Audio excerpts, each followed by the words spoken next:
Olá! Por um mundo onde todas as culturas sejam respeitadas e algumas personagens que transcendem muitas delas sejam devidamente valorizadas em sua expressão de cultura e de fé, está começando mais um programa parlatório aqui na TV Pai Eterno. Nossa Senhora é uma figura gigante da fé católica.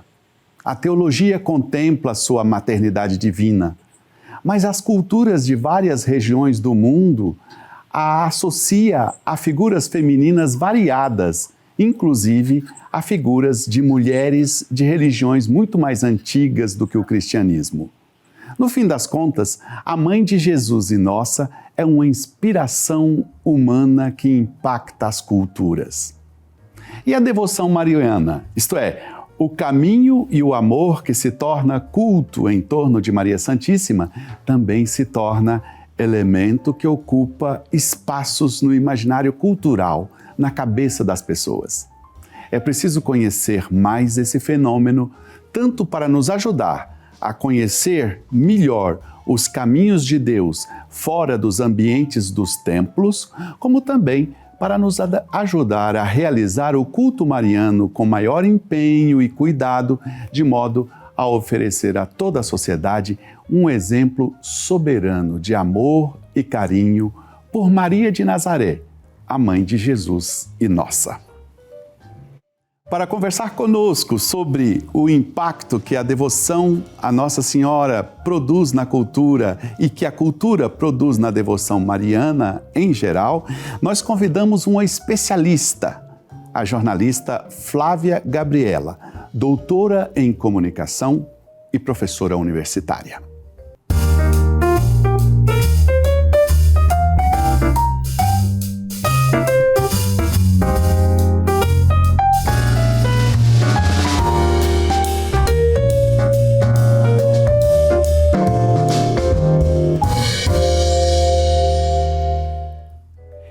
Flávia Gabriela da Costa Rosa é doutora em comunicação pela Universidade Paulista e mestre em comunicação e cultura mediática pela mesma instituição. Faz parte do grupo de pesquisa em mídia e estudos do imaginário dessa universidade. Ela também é jornalista e pós-graduada em assessoria, comunicação e marketing pela Universidade de Taubaté. Tem MBA de Marketing e Negócio pelo Centro Universitário Salesiano e também é pós-graduanda em Psicologia Positiva pela Pontifícia Universidade Católica do Rio Grande do Sul. Atuou também como gerente de comunicação institucional no Santuário Nacional de Nossa Senhora Aparecida. Hoje é professora universitária na Unifateia, Centro Universitário Fateia de Lorena, no interior de São Paulo. Além de tudo isso, Flávia Gabriela é uma mãe apaixonada pelos filhos. Flávia Gabriela, que honra voltar a falar com você aqui no programa Parlatório. Obrigado por ter aceitado falar conosco e eu começo perguntando algo muito particular. Você sente saudade de ser assessora de Nossa Senhora? Bem-vinda. Obrigada, Padre Rafael. Obrigada pela oportunidade de mais uma vez estar no Parlatório Brasília para falar sobre um assunto que toca tanto a minha alma, que são as devoções marianas e essa ressonância no imaginário cultural. Se eu sinto saudade, Padre Rafael, eu sinto muita saudade. Com frequência, eu, inclusive, sempre posto nas minhas redes sociais da minha história, do meu passar, né, pelo período que eu estive ali como assessora de Nossa Senhora, inclusive bem de frente à imagem dela ali, um espaço onde eu trabalhava era muito de frente, mas ela continua aqui comigo. Não estou lá fisicamente no templo, mas ela continua aqui comigo dentro do meu coração e no meu dia a dia. Para a nossa conversa ficar mais tranquila e compreensível para a nossa audiência, eu vou focar na questão da maternidade, porque é uma coisa que eu acho que diz muito mais de perto e muito mais fácil para todo mundo. A gente costuma dizer que quando um pai é muito boa gente, ele se parece com uma mãe. A sua pesquisa e a sua vivência mostra que Nossa Senhora é, por assim dizer, uma aliada de Deus na conquista dos corações humanos? Sim. Tem foi uma das temáticas da festa da padroeira aqui de Aparecida, cujo tema central da novena era reflexo do coração materno de Deus.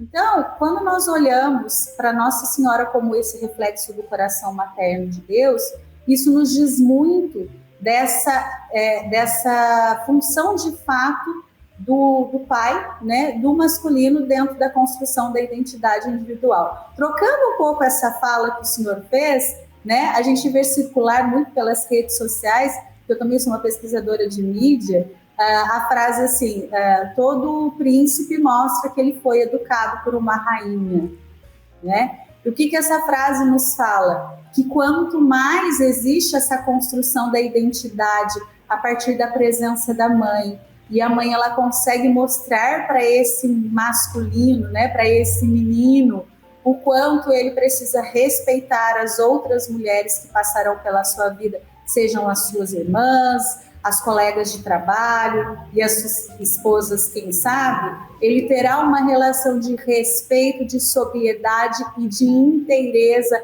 a esse personagem feminino, né? Essa frase, ela mexe muito com a gente, porque nós vivemos, de fato, numa crise, né, de relações entre essa figura masculina e essa figura feminina. Muito bonito, né? Um príncipe de verdade foi educado por uma rainha. Eu disse no começo do programa, Flávia, quanto Nossa Senhora impacta, né? A figura de Nossa Senhora impacta o imaginário. E é claro que você mostra no seu estudo o contrário também. A cultura impacta a devoção, né? Quer dizer, na devoção mariana tem muito da cultura. Você poderia nos dar um exemplo ou uma forma da gente entender isso melhor? Sim. Dentro da minha tese, eu fiz uma pesquisa em loco das aparições, né, da presença mariana em 3 países diferentes, que foi em Aparecida, em Fátima, em Portugal, e em Guadalupe, no México. Pegando por Guadalupe, por exemplo, que dessas 3 devoções ela é a mais antiga, né? A aparição, a presença mariana a partir da figura de Nossa Senhora de Guadalupe, ela é mais antiga do que a de Aparecida e de Fátima. Existe todo um contorno onde, inclusive no campo de pesquisa, a gente fala que uma parte da população mexicana é guadalupana, outra parte é mariana, né? Porque essa referência que se tem da figura de Maria está muito relacionada àquela forma que os povos, as civilizações daquela região compreenderam a figura do feminino, né? O que depois eu vou completar com uma frase muito, muito bonita sobre essa presença mariana de acordo com a realidade, né, que nós temos.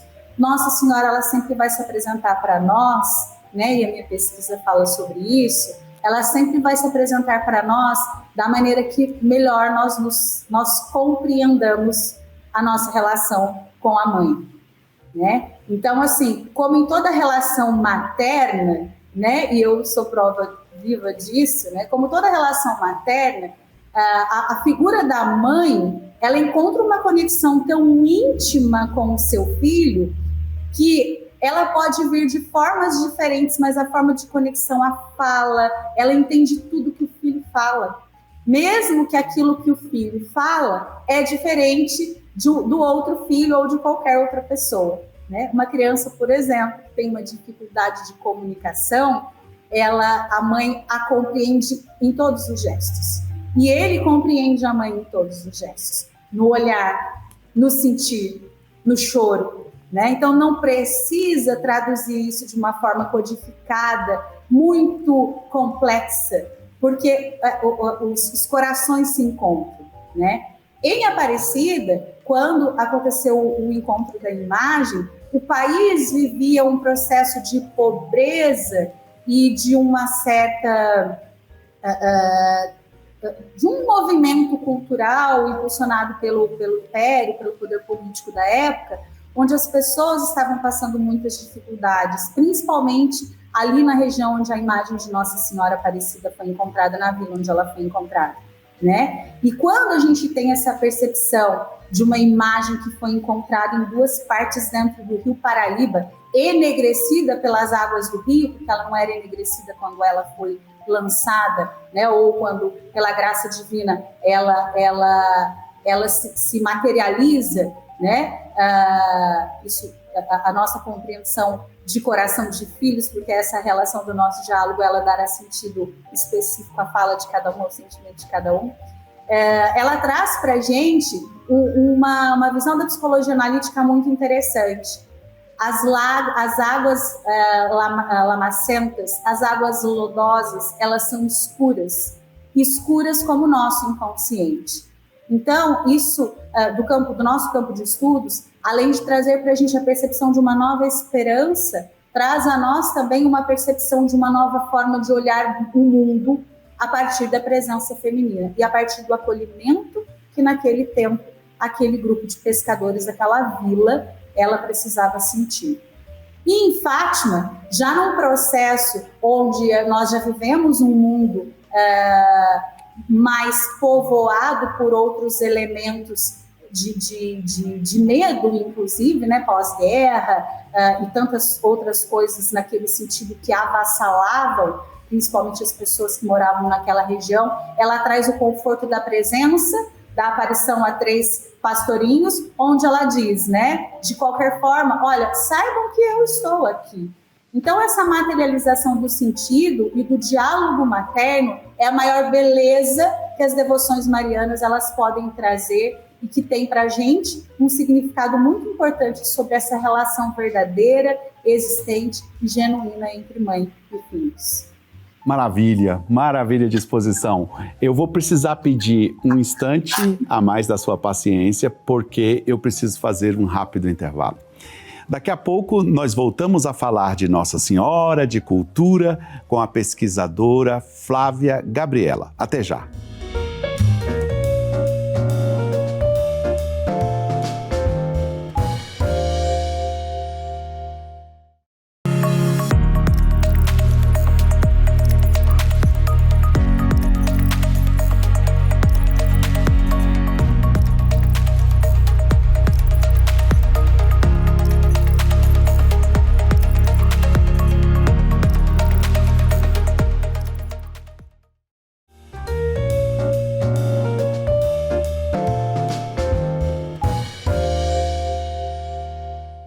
Estamos de volta com o programa Parlatório. Nosso assunto de hoje é muito interessante. Estamos falando de Nossa Senhora, de maternidade, com a jornalista e pesquisadora desses temas, Flávia Gabriela.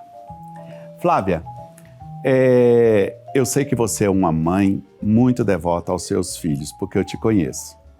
Mas no seu perfil do Instagram, você informa as pessoas que o acessam que você é uma mãe atípica. O que isso significa, Flávia? Aí, Padre Rafael, o senhor mexe com o meu emocional aqui, hein?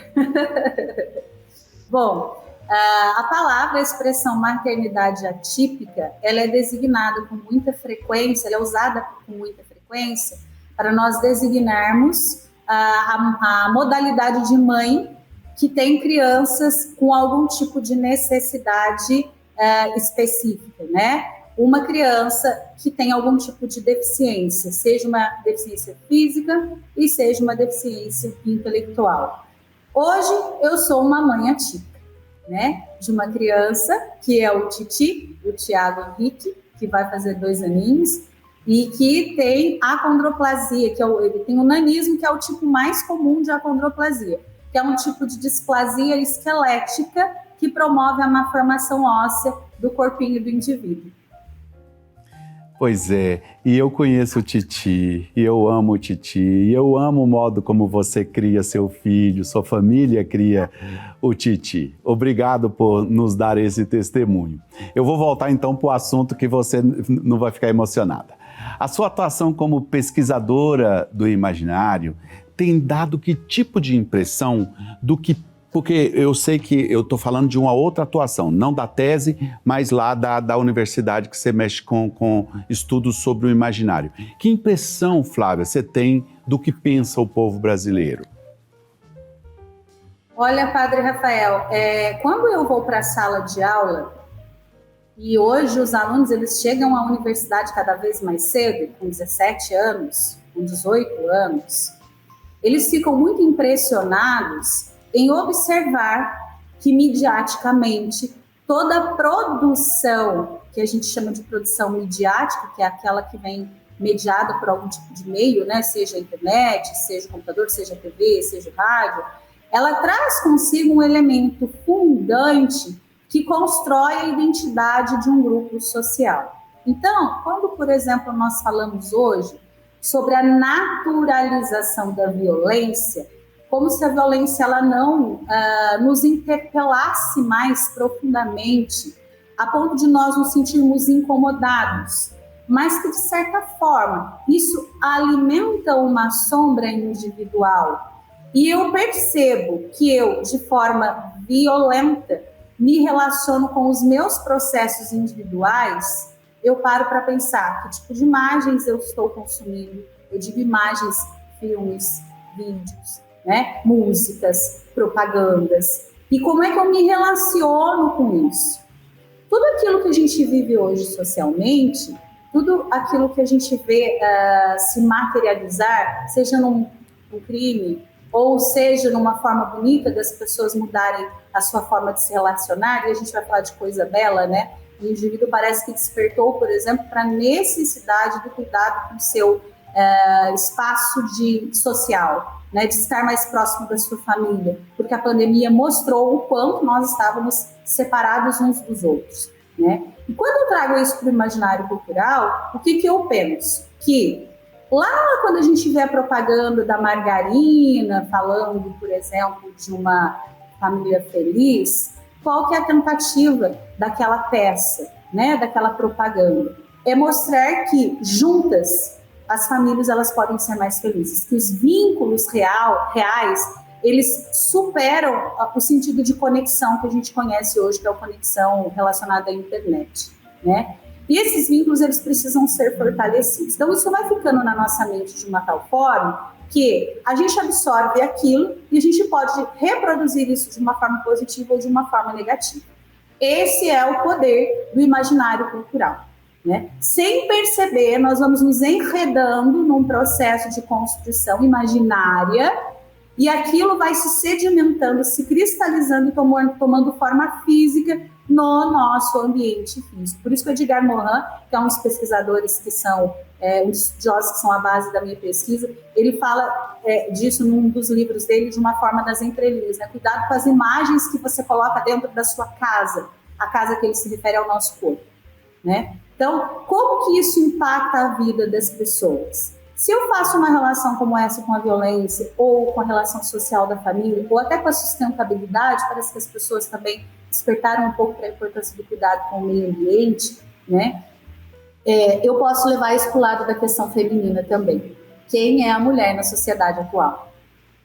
Certo, interessante demais. E eu queria porque eu sei também, a gente não pode perder a ocasião para pedir de você uma palavrinha. Eu sei que você se esforça, você é uma professora e que lida com alunos de jornalismo e sabe da importância, especialmente nesse tempo nosso, do jornalismo profissional, mas sei também que você tem um olharzinho, assim, carinhoso para as suas colegas, para as novas jornalistas. Eu queria te perguntar isso, que tipo de enfoque você procura dar nas suas aulas, no seu acompanhamento em relação à necessidade de uma formação sólida para jornalistas, especialmente para jornalistas mulheres?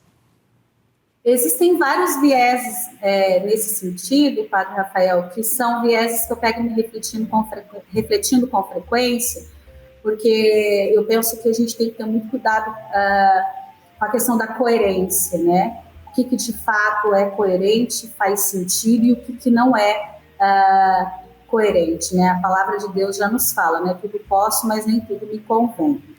Então, é muito comum, por exemplo, as pessoas olharem para a Flávia Gabriela e pensarem assim: nossa, que mulher empoderada, né? Eu gostaria de ser empoderada. As minhas alunas, principalmente as dos anos iniciais, elas falam isso. Eu quero ser empoderada como você. E aí eu pergunto, mas o que é ser empoderado? Né? De que forma eu me relaciono com esse empoderamento feminino e que eu busco passar para as minhas alunas? Eu entendo que o espaço social da mulher, ele existe, ainda existe todo um caminho para ser trabalhado e para ser batalhado, mas enquanto mulheres que somos, e a exemplo, do maior exemplo que nós temos, que é Nossa Senhora, né, quais os caminhos ou com qual sabedoria nós estamos tomando as nossas decisões essenciais, seja para os nossos relacionamentos individuais, né, com a nossa família, com os nossos parceiros, namorados, né, no meu caso, marido, enfim. Qual é a relação que eu tenho com o meu corpo, no sentido de cuidar do meu corpo, né? O fato de eu não expor o meu corpo de uma maneira muito evidente não quer dizer que eu não ache, eu entenda que isso é necessário, né? Eu entendo que o mundo em que a gente vive é preciso ter consciência de tudo aquilo que a gente faz e entender que o mundo ele muda também a partir dessa nossa relação com ele. Eu não preciso muitas vezes me expor de determinadas formas para conseguir o respeito das pessoas. Eu não preciso agredir as pessoas para conseguir o respeito das pessoas. Porque isso é uma das coisas que o feminino mais ensina pra gente, é o equilíbrio. Eu me lembro de uma frase do senhor Ladir Biesos, que é um colecionador das imagens paulistinas do século XV, que até essa imagem essa exposição, hoje ela pode ser visitada no Santuário de Aparecida. Ele dizia assim, que o feminino salvará o mundo de todo e qualquer desequilíbrio. Por quê? O próprio corpo feminino, eles são 4 estações num mês só. Isso mostra o quanto a nossa natureza, ela faz com que nós sejamos um reflexo daquilo que seria o equilíbrio, né? Então, onde é que está a linha do equilíbrio? Onde é que está a linha do equilíbrio e do empoderamento feminino? Onde é que está, de fato, o campo de ação?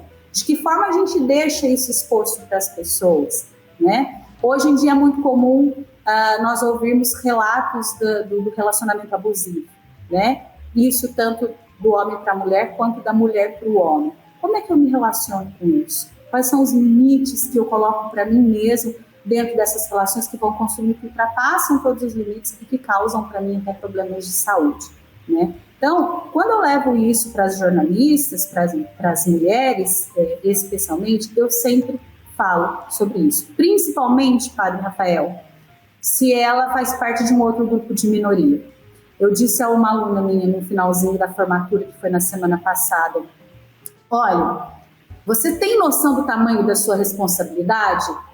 Você é uma mulher negra, de uma família muito simples, e olha onde você tem que levar a sua fala, a sua responsabilidade, a sua competência para muito longe. Essa é a sua missão. Não se calar diante das injustiças, mas fazer valer esse esforço da sua mãe te ajudar a concluir o ensino superior. Porque nós ainda somos minoria, né? No sentido daqueles que concluem, que conseguem chegar ao final do nível superior. E ela, com os olhos marejados, ela falou assim, eu nunca vou me esquecer dessa fala. Então, eu vejo que a nossa responsabilidade, ela existe no momento que você conscientiza do papel, né, da mulher, do espaço que ela ocupa e de onde é que ela pode estar mostrando que é através do seu equilíbrio, da sua competência, do seu estudo, da sua excelência, seja em ser mãe, seja em ser professora, seja em ser funcionária pública ou privada, de levar à frente aquilo que são os valores essenciais e que nós temos aí um grande exemplo, que é o exemplo de sabedoria nos deixado por Nossa Senhora. Flávia, como da outra vez que você veio aqui, a gente fica assim com a pena danada de terminar o programa, porque as suas exposições são inspiradoras. Mas hoje está chegando no final do nosso tempo. E você sabe, como da outra vez, que a gente encerra sempre trazendo uma citação e pedindo um breve comentário dos nossos convidados. Para você, a gente trouxe uma palavra do Papa Francisco. Ele falou essas palavras na Festa da Mãe de Deus de 2017. Abre aspas. As mães são o antídoto mais forte contra as nossas tendências individualistas e egoístas, contra os nossos isolamentos e apatias. Uma sociedade sem mães seria não apenas uma sociedade fria, mas também uma sociedade que perdeu o coração, que perdeu o sabor de família. Fecha aspas. Padre Rafael, essa mensagem me traz muito a significância do útero. O útero, ele representa para a gente o espaço mais seguro que um indivíduo pode imaginar em qualquer outro lugar. Muitas crianças só continuam vivas com o coração batendo quando ainda estão dentro do útero. Então, quando o Papa Francisco nos convida a essa reflexão, ele nos convida, na minha percepção, a refletir não somente a casa que nós somos, nós mulheres, mas também aquela casa a qual nós precisamos voltar sempre para revisitar o sentido de segurança. Estar seguro é estar no útero da mãe, é estar no colo da mãe. Isso faz com que a gente repense não só como a gente tem vivido a nossa vida até agora, enquanto seres humanos, enquanto o que a gente está levando para os outros, mas também onde é que nós estamos nos abrigando para buscar essa força e esse equilíbrio num mundo tão cheio de coisas acontecendo ao mesmo tempo, cada vez mais veloz, mais rápido, mais líquido, né?